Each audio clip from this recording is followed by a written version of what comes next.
So I thought the film was really entertaining. There were a lot of big action-packed moments, but some really nice, tender moments as well. I have to ask, what was it like working with not one, but 3 giant CGI animals? Well, one of them was really fun because George was played by an actor called Jason Lyle, so we had a lot to kind of react to, and he gave us a lot of emotion and so on, and a lot of humour as well. So that was great. But the other 2 were just tennis balls. Wow. That was it. Tennis balls on sticks. That's all we had to go off.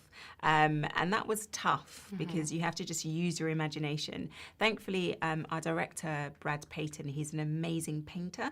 So he did these sketches of what the creatures were going to look like. But having them on a bit of paper this size is not the same as seeing them ginormous. So. And they're amazing on screen as well. Like, Yeah, they're seriously so impressive. great. Yeah. Especially when the crocodile comes out of the water and it's a big moment. I like the flying wolf. I didn't think he got as much screen time as he deserved. Yeah, that's true. I'm a dog actually. person, so I was rooting for the wolf kind of. So your character is a little bit scatty. She's really witty and she's got a really nice heart. Was she quite an enjoyable character to play? Yeah, she really was. I love the fact that she's badass as well. You know, I love the fact that she's also really brave. She's kind of like, okay, I feel responsible for this virus situation, so I'm going to dive right in there and put my life at risk and go, try and save the world because it's totally different to me. I'd be staying at home, hiding. Watching it on the news. Yeah, watching it on the news, exactly.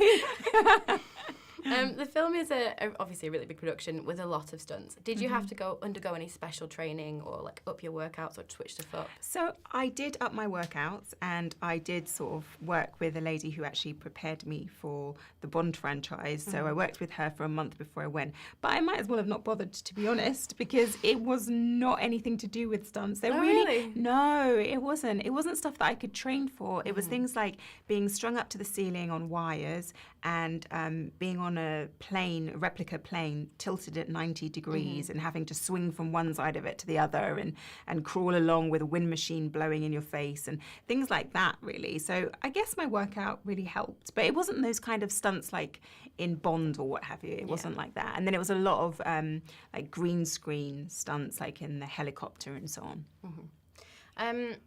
I think Rampage is actually quite an inspiring film. It kind of makes you want to get out of bed and go and save the world.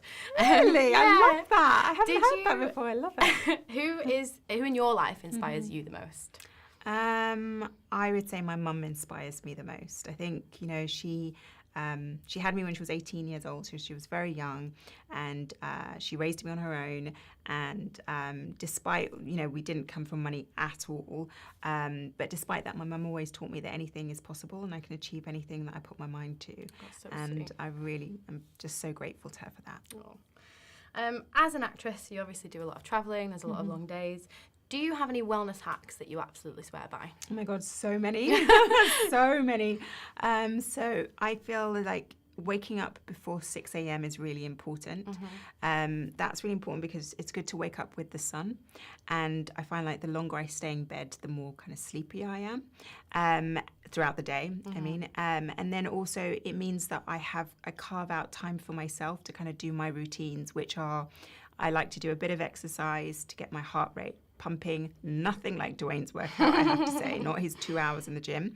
And then I also meditate, and then I do my morning pages as well. So I just kind of write whatever comes into my head, kind of my mini diary, and that's a real great way of like things that I'm uncomfortable with or I need to sort of dissect in my mind. I get them on the page and it really helps me. That's amazing. I might try that. And I'm sure our audience would love to know, which beauty products could you absolutely not live without? I think the biggest one for me is cleanser. So many of my friends like go to sleep with their makeup on. Oh my gosh. And I'm like, Cardinal sin. Oh my gosh, like it's really bad. So I have to have cleanser. I have to cleanse my face, especially after, a day like this with so much makeup on in front of the camera and lights all day, Is there a specific brand that you love or? I love the Organic Pharmacy. I love Environ as well. I'm a big fan of Environ. Those are my 2 favourites. Amazing. Yeah. Well, thank you very much for your time. Thank you.